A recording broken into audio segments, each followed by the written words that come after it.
Thanks for inviting me. And today I'm going to talk about, the title is quite grand, what is interstellar dust? But I'm going to talk specifically about what we've learned from Gaia, and specifically what my group has learned from Gaia. I'm not going to claim to give an entire overview of what everyone has learned from Gaia about dust. So just to give a little bit of a background on interstellar dust, interstellar dust, interstellar space contains, we could say, basically two components. One is gas, which is composed of atomic hydrogen, helium, other elements, and then various molecular species like H2 and CO. What you're seeing here is H-alpha emission measured by Doug Finkbeiner, or produced by Doug Finkbeiner. And then we have small solid particles. So these are small solid particles about 1 micron and below in size that we call dust. And this is basically a catch-all name for all these small particles. What I'm showing you here is actually not a picture of an interstellar dust grain. It's actually an interplanetary dust grain. It's a little bit of a cheat. We don't actually have any direct or very many direct observations of interstellar dust grains. We only have a few small traces of dust grains that have been collected from interplanetary space. But we have many more examples of interplanetary dust grains. So this is actually a dust grain which is much, much larger than what is found in interstellar space. So there are these clouds in space. If you look at the ISM, you realize that it's very clumpy and non-homogeneous. And you have these little clouds, which we commonly call dust clouds, but they're actually clouds of gas and dust. And actually most of the mass in these clouds is gas, but a very small fraction, about 1% of the mass, is dust. And what you're seeing here in this image is actually dominated by the dust. These dark regions, the effect that you're seeing here is extinction from the dust, where dust scatters and absorbs light. And so it has a very big effect on many different areas of astronomy because of its effect on background light. So let's talk a little bit more about the interactions that dust has with light. If we take a dust grain and we put it between our telescope and a star, and then we look at various photons that come from the star that have different wavelengths. Some of those photons are directly absorbed by the dust. Some of them are scattered by the dust. And you can see this is already wavelength dependent. So we have more scattering in the shorter wavelengths, so the bluer photons, than at longer wavelengths. And that means that the photons that actually reach us in the end, that are transmitted, are preferentially from longer wavelengths than shorter wavelengths. And that gives us this effect that's called reddening, where the background object actually appears to be redder than it was originally, because basically the dust is blocking more of the blue light than the red light. Dust, of course, has to be in thermal equilibrium over some sort of time scale. And so it also has to emit some of the energy that it absorbed. And so there's far infrared thermal radiation from dust. And of course, we can observe that too. So that there are different ways to actually observe the dust. One is through its own far infrared emission, and one is through its effect on background objects. So dust is really critical for understanding many different areas of astronomy. If I can just run down a small list of them. One is star formation. So these dust clouds are actually the sites of star formation. And so if you want to understand what's going on in these clouds, you should understand the dust. It's important for planet formation. Of course, the dust plays a large role in the accretion disks of stars. It has a big impact on CMB foregrounds. So this is, of course, something that Equan has worked on a lot. If you want to understand the CMB, you need to remove the effect of the dust from its far infrared emission. It's also important if you want to understand faraway galaxies that if you want to do stellar population synthesis on them, to understand what is the actual stellar content of those galaxies. If you assume that the same galaxy that you observe has different dust properties, you can get very, very different properties for the stellar population. So what you're seeing here is two different galaxies that have different spectra because of the dust. So the blue one here is a dust-free galaxy. The orange one here is a dusty galaxy. And so you can see if you really want to actually model distant galaxies based on their spectra, you need to also model the dust population.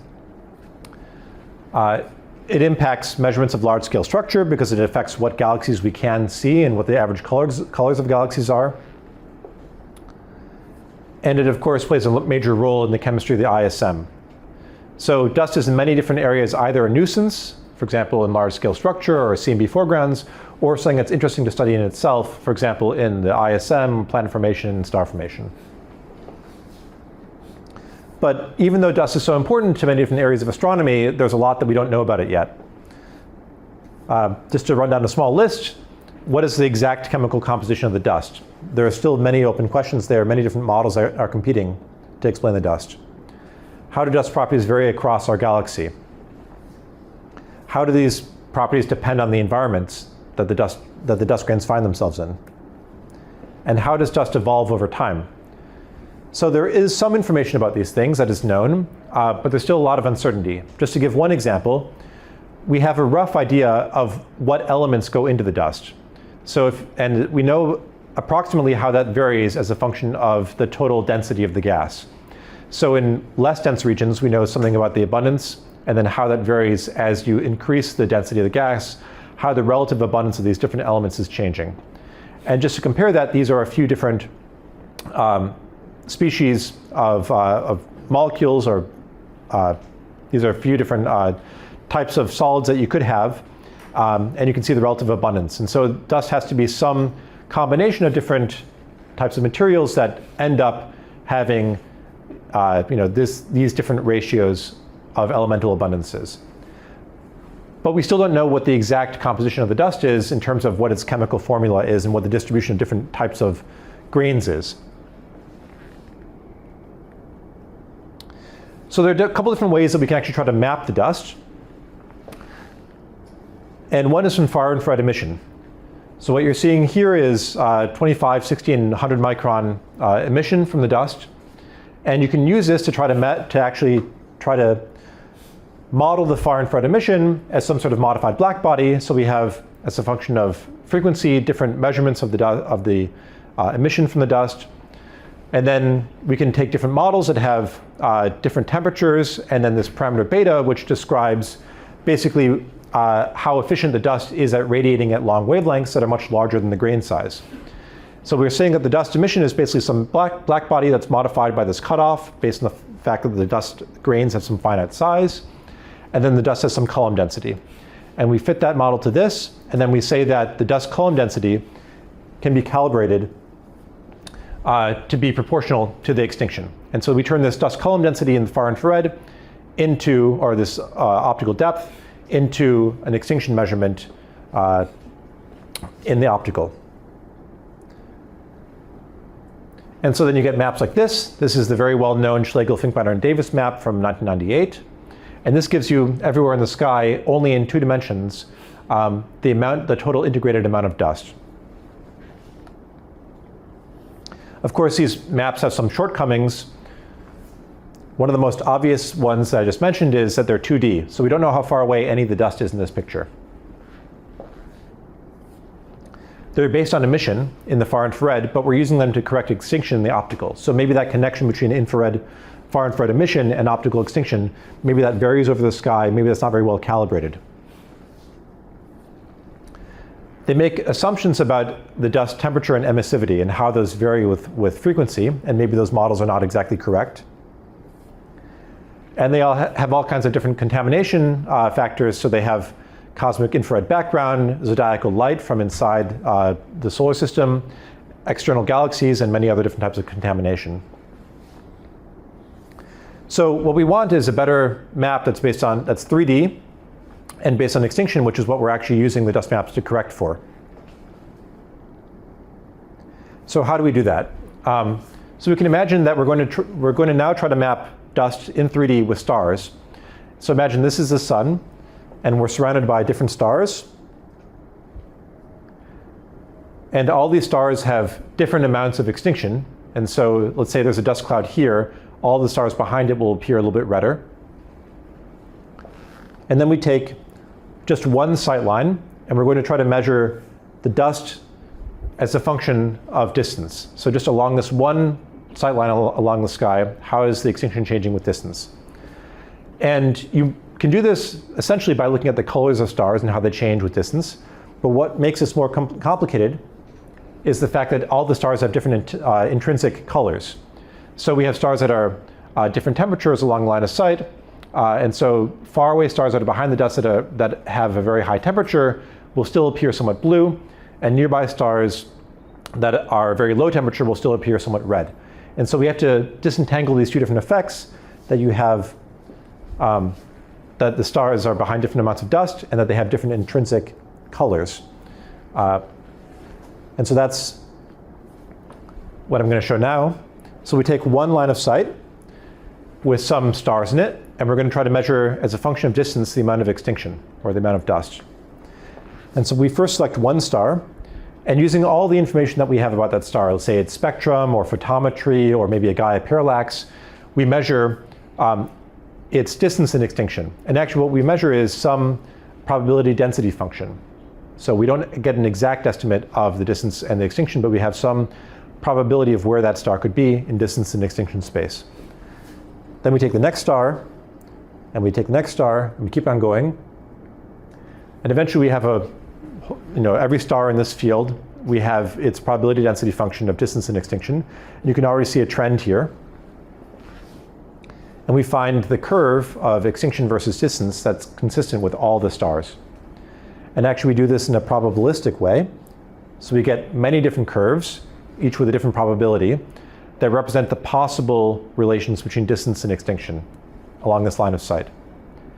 And then you repeat this for millions of lines of sight along the sky, and you get these three-dimensional maps of dust in the Milky Way. So what I'm showing you here is actually a combination of three different maps that together cover all of the sky. And this is showing the nearby dust. So this is the dust within 250 parsecs of the sun. And you can see we're really measuring a lot of very detailed structure in the dust. And we can start stepping out in distance and look, for example, between 250 parsecs and 500 parsecs, what the dust clouds look like there.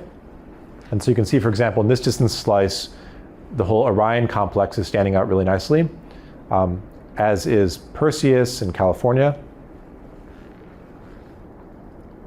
And we can keep on stepping out farther and farther. So this is going out to 1 kiloparsec. And then 1 to 2 kiloparsecs. And at this distance, we have different sky coverage. And so right now there's a combination of maps that cover the entire sky. And then this is the farthest distance slice. And so this is really seeing just the very distant dust in the galaxy, out to 5 kiloparsecs. We can also make top-down views of the galaxy. And so again, this is a combination of different maps centered on the sun. So the sun would be right here. And very nearby, we have much more detailed information about the dust. And then farther away, there are other maps that go farther out, but are less detailed in their distance information.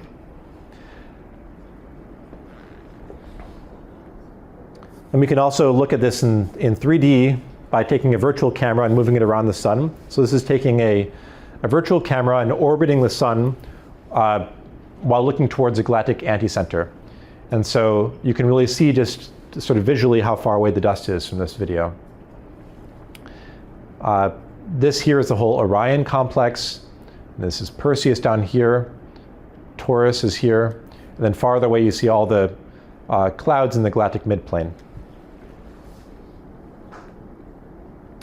So what I've shown you so far is just that we can map where the dust is in 3D. But what are the actual properties of the dust? So this doesn't tell us anything about the properties, it only tells us the density. So we want more evidence about the properties of dust, and one is through its interaction with light. And that's how we know most things in astronomy, is through the interaction with light. So dust interacts with light through the wavelength dependence of extinction. So that's one piece of evidence. We can look at the polarization of extinction. So if you look at the sky in two different polarized filters, how is the extinction different in the two filters? We can look at scattering of X-rays by dust clouds, or say the emission spectrum of the dust in the far infrared, and how that varies across the sky. And then there are many other probes. But what I'm going to talk about in the rest of this talk is the wavelength dependence of extinction and how that varies across the sky and what that tells us about the dust. So the dust has what we call an extinction curve. This is as a function of wavelength, how much extinction we get for some amount of dust. And so from the UV to the visible to the IR, in general, the extinction is decreasing. But there are a couple features here. There is, for example, a very prominent bump in extinction in the UV at 2175 angstroms. And then there are other features in the infrared. And in the optical, we see just a generally falling extinction. This is often parameterized by two bands, B band and V band in the optical. And RV is just some ratio of the extinction in V band to the difference in extinction in B minus V band. So this is basically the inverse slope of the extinction. So if RV is very high, then you have a very flat extinction curve. If RV is very low, you have a very steep extinction curve. And the extinction curve traditionally is thought to tell us something about the grain size distribution, so how large the grains are. So if we have as a function of wavelength the amount of extinction, that's this curve here, and then we can say we have a grain size population of different sizes. If the grains are all much smaller than the optical, so if most of the grains are very small, we get a very steep extinction curve because the grains become less and less efficient at scattering and absorbing light at wavelengths that are much larger than their own radius. But if we make all the grains much larger, then all the grains, or most of the grains here, are much larger than the wavelengths that we're looking at in optical wavelengths. And so they basically just look like big boulders to the light, and you basically get even extinction as a function of wavelength. And so large grains basically mean flatter extinction curve, meaning higher RV. And small grains you can think of as meaning steeper extinction curve, small grains, low RV. So you can think of high RV as large grains, low RV as small grains.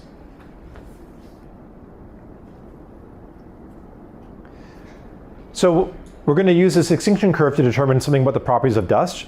And the data that we're going to use will come from a couple different sources. A lot of work has been done on the dust with photometric surveys like pan-stars, which cover various wavelength ranges, typically the optical to the near infrared. We're going to use Gaia parallaxes. So this gives us for every star the distance of the star based just on its geometric parallax. And then we're going to use low resolution spectroscopy. So Gaia BP-RP spectrophotometry, which we call XP spectra, are these spectra which are for every region of the sky. Gaia disperses the light along one axis. And so you get these images like this. And those then tell you, as a function of wavelength, the intensity of the star. I'm actually cheating a little bit here. This is actually an image from Euclid, but it's sort of the same principle. These are low resolution spectra. So if you actually do spectroscopy, you'll kind of laugh at this, but these are R of 50 to 160, very, very low. They cover the optical wavelength range, a little bit into the near infrared. And the nice thing is that they're flux-calibrated spectra, and there are a lot of them, 220 million stars. And these look like this. So they actually, this is one spectrum. This is the blue part of the spectrum. This is the red part of the spectrum. Combine them together. So it's called BP for blue photometer, RP for red photometer. We combine them into one spectrum. And we call it the XP spectrum. These spectra look kind of like this. So this is one star, wavelength versus flux. You can see this is a very, very rough spectrum. You're not going to be doing very detailed line width measurements with this, but you'll get some information about the shape and maybe some of the very wide lines.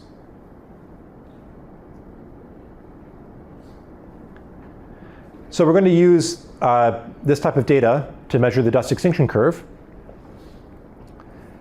And the first question is, how do we actually analyze these type of spectra? So these are very different types of spectra than are typically used for determining dust properties. Typically, if you want to determine the properties, let's say, of a background star, you will use a high resolution spectrum. So let's say LaMost, which is R of 1800, so about 10 times higher resolution than the BP spectra.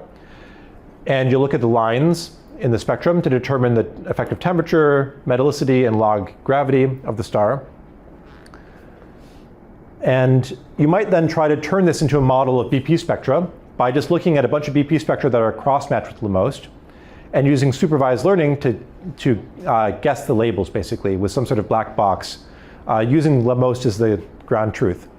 But we don't really, in my group, we don't really like that approach because it is a black box and it doesn't really take the uncertainties into account in the spectra. And so what we actually do is instead we create a forward model. So we cross-match the BPRP spectra with LaMost. Only 1% of them have a cross-match, but we use that 1% to train a model that goes from the intrinsic stellar parameters to the XP spectra. And then using that forward model, we can then do Bayesian inference and determine the properties of the stars. So we create a forward model of the spectra. What our forward model is going to try to do is predict the spectrum of the star as a function of wavelength. And it's going to predict that as a function of a couple different parameters. One is the stellar type, so that's the effective temperature, metallicity, surface gravity. And we'll get an estimate of that initially from LaMost. One is from the distance, essentially, or the parallax, and we'll get that from Gaia. And then we need two parameters that describe the foreground dust. One is the total amount of dust, we'll call that E, and we can get that from these three-dimensional dust maps. And one is the shape of the extinction curve, parameterized by RV, and we'll make that universal at first. And the first part of this model is that we need to know the intrinsic spectrum of the star. So we actually have an intrinsic model, which is very, very general. It's a neural network. And that neural network takes the type of the star and the wavelength, and then a bunch of neural network weights, which are trained, and it outputs the stellar flux. And then we put in the 1/r squared law, so the 1/r squared distance law for flux. And we use that's the same as multiplying by the square of the parallax. And then we put in the optical depth from the dust. And that's this factor in the end. And so we say that the dust provides some overall optical depth, which has some shape, which is r, this variable here. And that should be a function of wavelength and the overall RV parameter.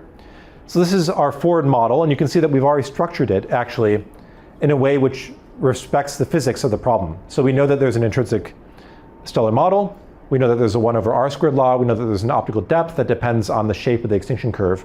And this all goes into our model, and we train essentially this part, the neural network, and we train this shape of the extinction curve as a function of RV. And once we're done with that, we have a model which actually predicts as a function of stellar type the XP spectra, this function of stellar type and the dust parameters.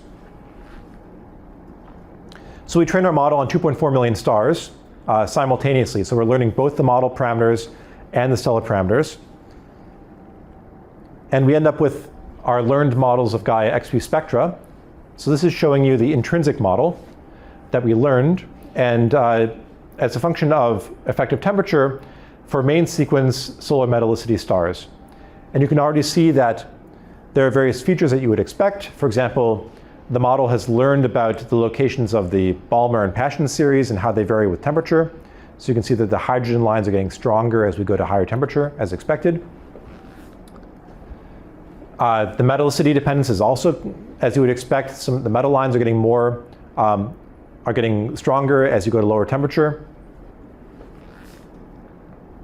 And we also have a learned extinction curve. So this is extinction as a function of wavelength as you change RV. And so again, just to remind you, this low RV means smaller grains, high RV should mean larger grains. And you can see that there's an overall change in the slope of the extinction curve, but then there are also these features here. There's various bumps and wiggles, and you should be already asking yourself, are those real or are those spurious features? And so I'll get back to that later.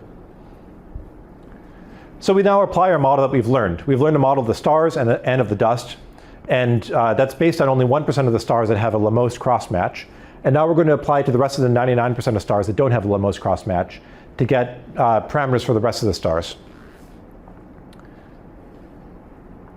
So just to be clear, we're only using Gaia and near-infrared photometry and parallaxes for this measurement. We're not using high-resolution spectra from any outside source. And after we remove stars with bad chi-square per degree of freedom or very low extinction, where we can't measure the extinction curve, we end up with about 130 million high-quality RV measurements. So this is already orders of magnitude more RV measurements than have ever been available in the past. And so just to compare with previous catalogs of RV, this is how RV has been studied for the most part using OB stars, basically as background sources to trace the dust. And there have been hundreds of measurements across the galaxy using OB stars. So every measurement here, this is the galactic plane, this is the galactic center would be here, and every measurement here is one star. Then Eddie Schlafly, who's now at SDSCI, made in 2016 a map of RV with 37,000 stars with high resolution spectroscopy and photometry from pan-stars. And that was in the galactic plane where there was apogee spectroscopy. Then just 2 years ago, Royi Zhang published a map of 1 million RV measurements using LaMost and XP together. And you can see that's covering essentially the parts of the northern sky that LaMost has measured. And then this is our measurement using Gaia XP. And the nice thing is that Gaia XP, because it's all sky, allows us to measure the extinction curve everywhere where there's enough dust to actually see the extinction curve. And we can also look at the distribution in the galactic plane of these measurements. So these are the OB stars. This is looking down on the galactic plane. The sun would be here, the galactic center would be here, and every one of these dots is a different star. This is then Eddie Schlafly's measurement from 2016 of 37,000 stars. And then this is Royi Zhang's measurement of 1 million stars using LaMost. And then this is my student Xiangyu Zhang and myself. This is our measurement of RV using Gaia XP spectra. You may notice all these radial features. That's because RV is an integrated measurement. It depends on the total amount of foreground dust. So actually any cloud nearby will affect all the stars behind it. That's why this looks like, has all these little pinstripes in it. But you can see compared to previous maps, we're covering much more of the galaxy, and we just have many more measurements. So this is orders of magnitude more RV measurements than ever before, and that really gives us an entirely new basis to try to now use the extinction curve to determine dust properties. So I'll show you some results about variations in RV across the galaxy. So first of all, this is, if you just look at the entire galactic plane, that's here in the center, you can see that there's a lot of variation. And you may notice that there's a variation as you go into a lot of very dusty regions that you're getting lower RV. We can zoom in on various dust clouds and see on a small scale how RV is changing. So for example, Ophiuchus is a star-forming region that has a very high RV overall. If you go to Orion down here, this is Orion A. The outskirts of Orion A have very low RV, but then if you go really into the Orion Nebula, suddenly you have a few stars that have very high RV. So there's a lot of structure in this map, both on large scales and on the scale of clouds and on very small scales. One of the most striking features of this map is that in individual clouds, we tend to see a certain typical behavior of RV as a function of the amount of dust.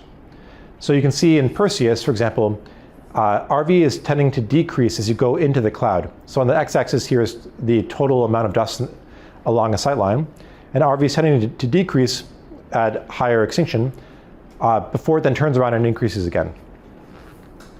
And we see this actually in many different clouds. So this is in Orion. You see again the decrease in RV is the extinction increases, and then a turnaround where it starts increasing again.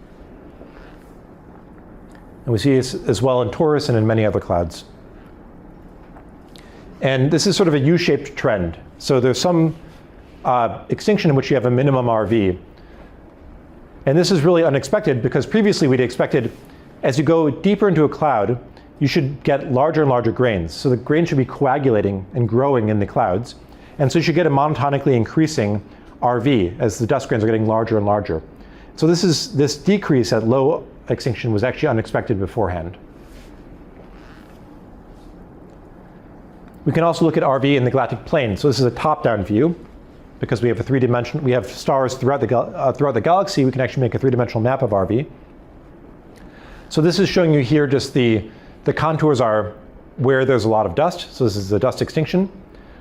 This is the sun. The galactic center would be off to the right, probably somewhere over here. And then this is the RV of the dust locally at every part of the galaxy. And the white region here is where we don't have enough data to have, there's not enough dust for us to make a measurement. But then you can see these various famous clouds. For example, like the Radcliffe wave that tends to have mostly low RV, but in some regions has higher RV. And if we superimpose here a map of O stars, you can actually see that a lot of these variations in RV actually coincide with the locations of O stars. So in general, when there is a high concentration of O stars, we see high RV. And that suggests that there's some sort of correlation between RV and star formation. So somehow the dust knows about star formation, and that's affecting the extinction curve. We can also map RV in the Magellanic clouds. So they're close enough by that we have a lot of individual stellar spectra in them. And so this is a map of the SMC and the LMC. And you can see as well various famous star forming regions like 30 Doradus also have higher than average RV for the LMC. So this is the first time that we can actually see the extinction curve throughout much of the Milky Way in 3 dimensions. And we've already learned a few things. One is that there's this U-shaped relationship between density and RV. And the other is that star formation and UV radiation appear to be correlated with high RV. So I'm going to present one proposed mechanism for these RV variations that we're seeing that will attempt to explain both of those features. And this is using polycyclic aromatic hydrocarbons. So these are these planar molecules with fused benzene rings that are quite common in interstellar space. There are essentially an infinite number of different varieties of PAHs. I've just shown a few of them here with different side chains and sometimes imperfect benzene rings. One thing that's very common among these different PAHs is that they have an electronic transition in the UV, which is thought to be responsible or one of the leading candidates for the 2175 angstrom feature. So this is one of the most probable causes of this feature. And so a very typical dust model will look like this, like a theoretical dust model. We'll say that we have essentially 2 different components of dust. One is some sort of silicate population, which dominates for the large grains, and then some small carbonaceous population, which might be dominated, say, by PAHs. And the PAHs contribute to this 2175 angstrom bump to the extinction. And then at longer wavelengths, the silicates are contributing most of the extinction. And as we increase the amount of PAHs, the abundance, this 2175 angstrom bump should get a little bit stronger. And if we zoom in on the optical, you can see that the 2175 angstrom bump is getting stronger, but its wing is also getting stronger. And that means that the slope of the optical extinction is changing.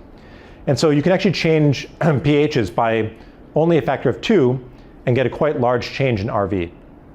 So the basic idea here is that if PAHs are growing somehow in the interstellar medium, you get a stronger 2575 angstrom bump, a steeper optical extinction, and lower RV. So the U-shaped trend would then be explained if PAHs are growing in these intermediate density regions. So in the outskirts of clouds in this intermediate density region, you get a little bit of shielding from the UV. Maybe that's a good environment for PAHs to grow. And then you get a lower RV because of the 2175 angstrom bump increasing. And then in dense cores of clouds, you get coagulation, you get formation of larger grains, and then you get a flatter extinction curve and higher RV. So that would explain both parts of this U-shaped trend. And then in star-forming regions, you get a lot of UV radiation from OB stars that destroys the PAHs, and then you get higher RV just because you have no 2175 angstrom bump left. So you might now ask, well, what about accretion? Can accretion onto grains happening in the intermediate density interstellar medium, can that affect RV? And so accretion is the process of individual atoms from the ISM coming onto, sticking onto grains. And we can look here about how the grain size distribution is changing with accretion. The x-axis here is the grain size. The y-axis is the DNDA, so the number of grains as a function of the number of the grain size. And I've taken out the average trend, and so that this green line here is sort of the average expected grain size distribution. And then as we accrete more and more onto grains, the small grains are getting larger, and you're also, all the grains are getting larger by same total thickness, and you get a small decrease actually in RV because the small grains are actually increasing more in surface area, and you tend to then get, actually the small grains tend to have more of an influence than on the extinction. It's a little bit counterintuitive, even though all the grains are growing, the small grains are growing more in surface area, so they dominate more, and then you get a slightly smaller RV. The problem is that even though this does go in the right direction, it does cause RV to decrease. There's just not enough gas, there are not enough gas phase metals to actually cause this amount of observed effect. So this effect is actually very small. And so we basically think that accretion is not capable of explaining this decrease in RV that we see at low extinction. There's also empirical evidence that RVs are driving, that PAHs are driving RV variation. If we look in the large Magellanic clouds, there are maps of the PAHs based on the infrared emission. And you can see that in 30 Doradus, for example, there's just very few PAHs because of the UV radiation there. And that's also a region where we see a high RV. And in general, we see actually a correlation. Low PAH abundance means high RV. And we also see the same anti-correlation in various clouds in the Milky Way. For example, Perseus. This is our RV map. This is the PAH abundance. And we see an anti-correlation between them as expected. And in Taurus and in many other clouds. So this to us, to us means to Brandon Hensley, Xiangyu Zhang, and myself. This theory makes sense. PAHs should change RV, and we know that there are pH variations of a factor of 2 at least in the interstellar medium. So the whole theory makes sense, but we would really like to have more follow-up in the UV, near-infrared, and mid-infrared. The UV would allow us to directly measure the 2175 angstrom bump and see if it really is correlating the way that we think. And then there are various pH features in the near and mid-infrared that we can measure to really directly test this theory. Okay, in the final couple of minutes, I'd like to just talk about the question of whether there's more information in the extinction curve beyond RV. So far I've explained the dust extinction curve in terms of one parameter, this overall slope parameter, RV. But what if there were more information there? And we approach this problem by trying to get empirical extinction curves for individual stars. So the way that we do this is that we have some observed spectrum of a star. And then we have our fit to that star without extinction. So this is our best model fit without extinction to this star. And the difference between these two things is the effect of extinction. This fit is done using our one parameter model of extinction that says it's only dependent on RV. But then we can look and see how well does that model do. So this is our empirical extinction that we've measured. This is our model extinction. And there are little deviations from that. So we can look at the deviations from our model extinction. And the question is, are all these little wiggles and bumps real, or are they just artifacts of the data? So we approach this with a sort of PCA approach. We look at many raw extinctions of stars, And then we normalize them all so we're only looking at the shape of the extinction. And then we take out the average extinction curve. And so now you're looking here at just the deviations from the average extinction curve. And you can see that RV is the dominant trend. So the red curves here are low RV, the blue curves here are high RV. But then there are all these little wiggles and little bumps here. And the question is there more information than just this average, this sort of RV dependent effect? So we decompose the extinction curve, these deviations in the extinction curve for every star. And we use 16 basis functions, and we give every star its own coefficients.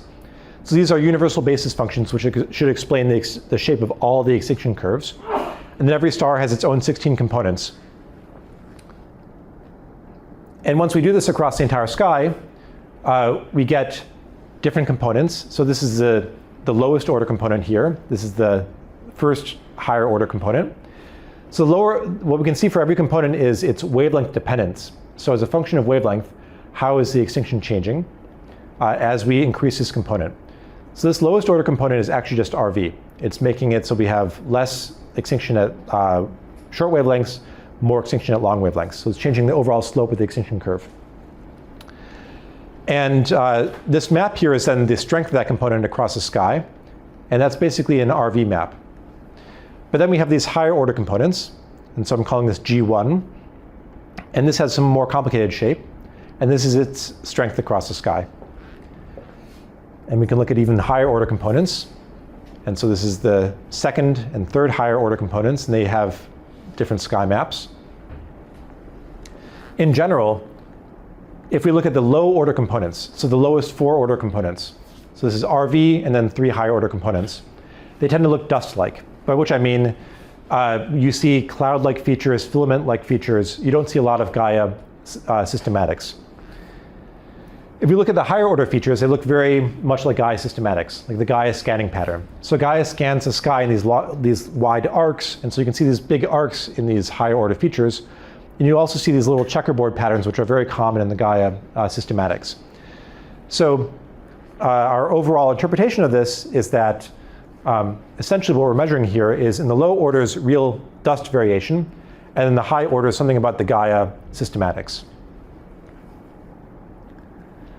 We actually discovered a broad new feature in extinction at 850 nanometers, which is, if you consider this a DIB, it would be the widest DIB that's known. It's more than 10 times wider than the widest DIB.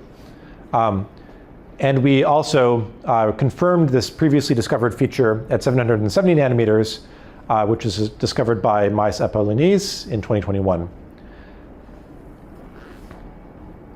And we can actually map these different features across the sky. So this is our map of the 770 nanometer extinction feature and our map of the 850 nanometer extinction feature.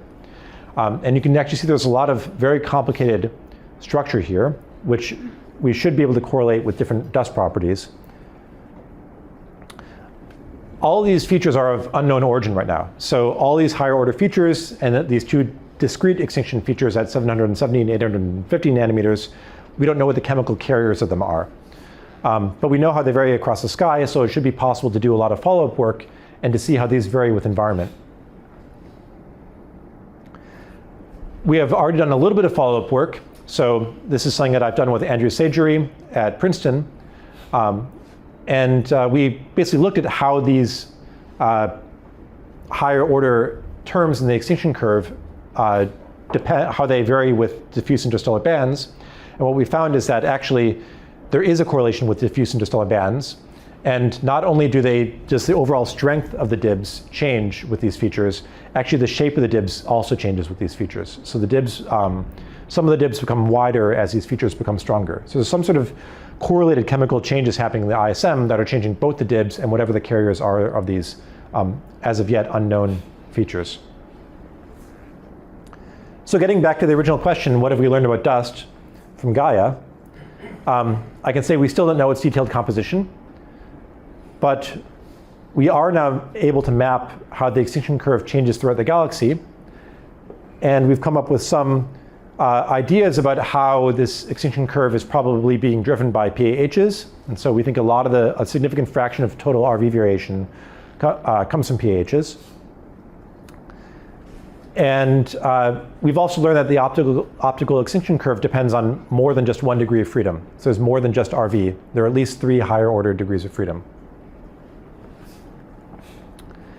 And we've also learned that these are correlated with the DIBs, which means that there's some overall chemical changes happening in the ISM that are affecting not only the DIBs, but whatever the carriers are of these optical extinction features. So with that, thank you for your attention, and I'll take any questions.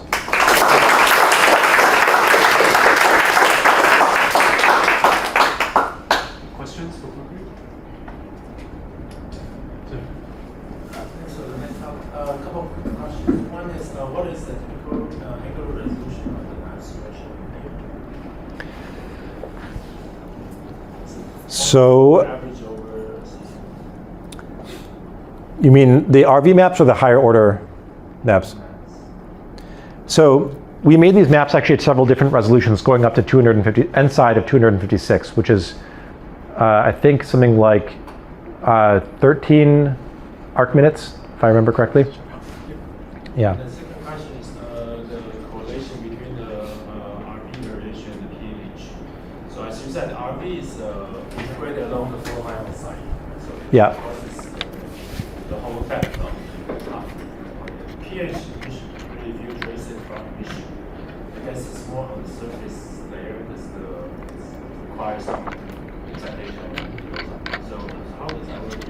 Are you suggesting that RV changes basically from the sort of the dust component from the surface of the cloud or ground? These pH maps, the QPH maps, are trying to actually measure QPH, which is, which they're models that try to then actually take into account something about the interstellar radiation field and how that's affecting the PAHs, and model the total mass fraction of the cloud that's in PAHs. So that's what we're directly comparing to. But we're actually saying that's the extinction from the, so in terms of the extinction, it's the extinction from the 2175 angstrom feature, which we're saying is affecting the RV. And so that would not depend on the interstellar radiation field. It would actually just depend on the total mass of PAHs. Right.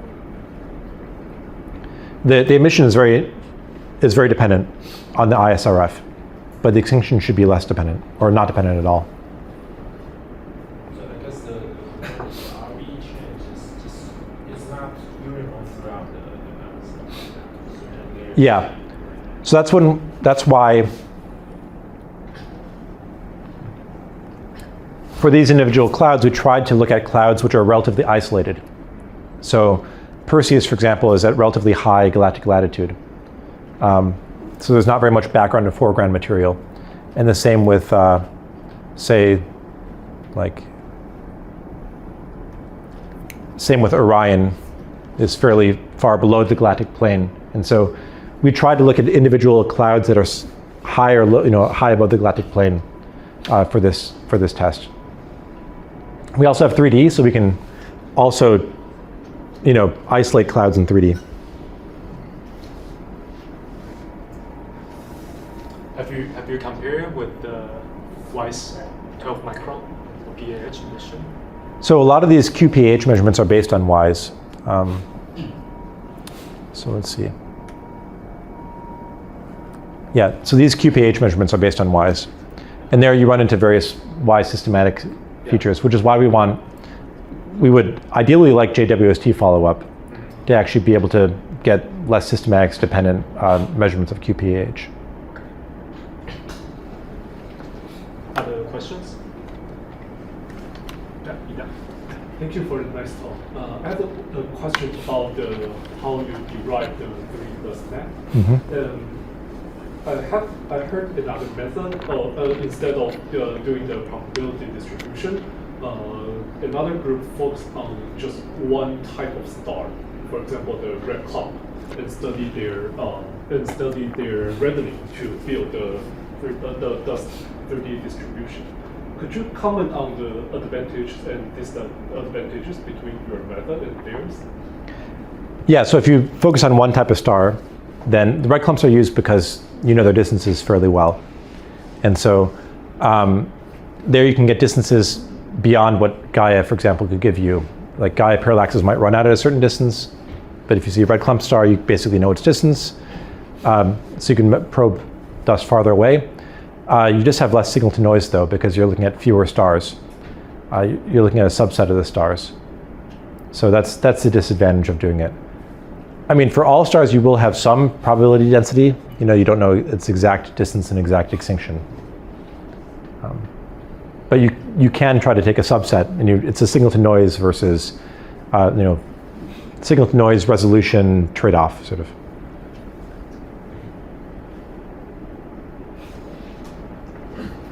So you explain the slope, the RD variation with the amount of PAH.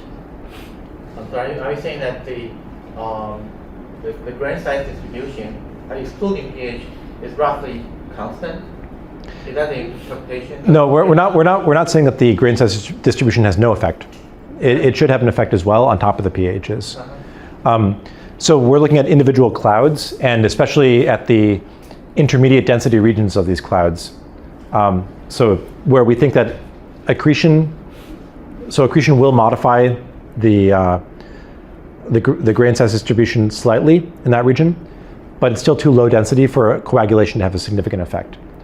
So we think in these regions that were, these translucent regions of these clouds that we're looking at, our basic assumption is that across that one cloud, maybe we have a sort of uniform grain size distribution,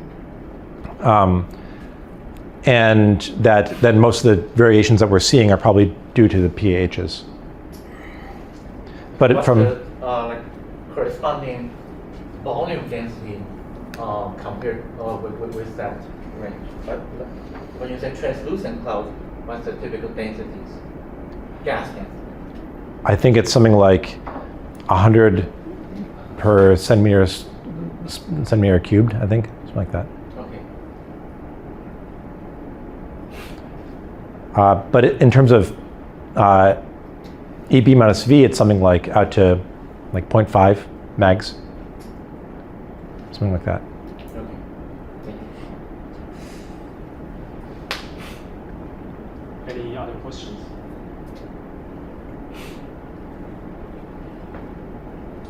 Okay, if not, so Gregory will stay here till Friday, and so feel free to find him at his office, guest office at 11:04, or send me now. And then we will have a group lunch tomorrow. There's still slots available, so let me know if you want to join. With that, let's thanks Gregory.